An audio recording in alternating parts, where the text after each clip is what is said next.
Ahli bedah vaskular dan endovaskular di dunia bertemu pada gelaran The 14th Indonesia Vascular Conference di Nusa Dua, Badung, Bali. Selama gelaran ini, seluruh peserta mengikuti diskusi yang penuh dengan inovasi terobosan baru bersama jaringan para ahli dalam bedah vaskular dan endovaskular.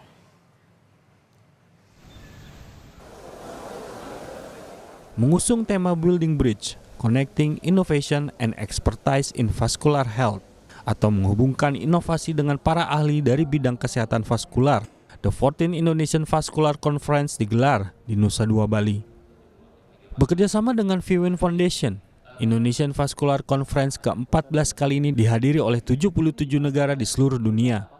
Selama gelaran ini, seluruh peserta mengikuti diskusi yang penuh dengan inovasi terobosan baru, bersama jaringan para ahli dalam bidang vaskular dan endovaskular.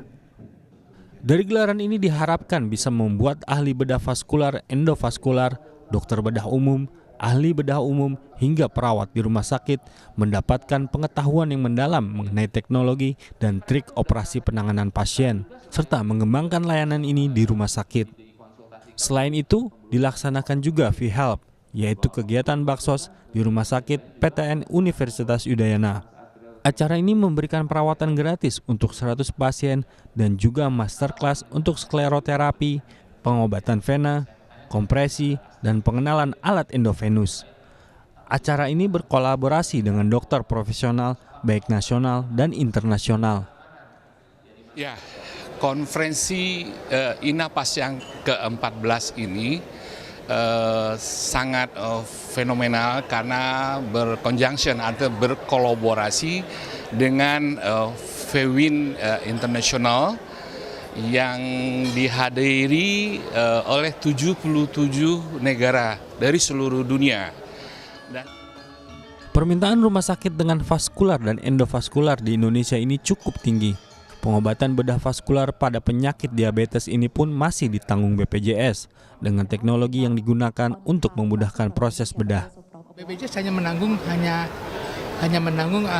belum preventif saat ini, hanya pengobatannya, dan hanya yang ada beberapa terapi daripada penyakit venanya yang saat ini belum ditanggung oleh BPJS, misalnya pemakaian kompresi stocking, obat-obatan untuk meningkatkan kualitas hidup, kualitas daripada venanya setiap orang itu belum ya. Tapi kalau untuk operasi atau tindak intervensi umumnya sudah dapat di cover oleh BPJS. Sementara itu, Ketua Indonesia Venous Forum mengatakan selain penyakit diabetes pada kaki, dalam pertemuan ini juga dibahas terkait penyakit kaki bengkak atau trombosis vena dalam. Penyakit trombosis vena dalam biasanya gejalanya adalah pembengkakan yang terbentuk di vena dalam, yang umumnya terjadi di bagian kaki. It's a historic moment as we just shared at the opening of this so important meeting of INAVAS and VWin. What is INAVAS and VWin? It is the antipodes of the war, as we said together. Italy and Indonesia getting together, two big organizations from Indonesia and a global one that is the Venous Lymphatic Ward International Network Foundation, to move together forward. We are here. Presiden of VWin Foundation menyatakan VWin Indonesia terdiri dari dua kegiatan, yaitu V-Help yang diadakan pada tanggal 22 hingga 23 Oktober di Rumah Sakit PTN Udayana dan dilanjutkan dengan World Congress tanggal 24 hingga 26 Oktober di Nusa Dua, Bali. Komang Suwarbawa, Kadek Santosa, Kompas TV, Badung, Bali.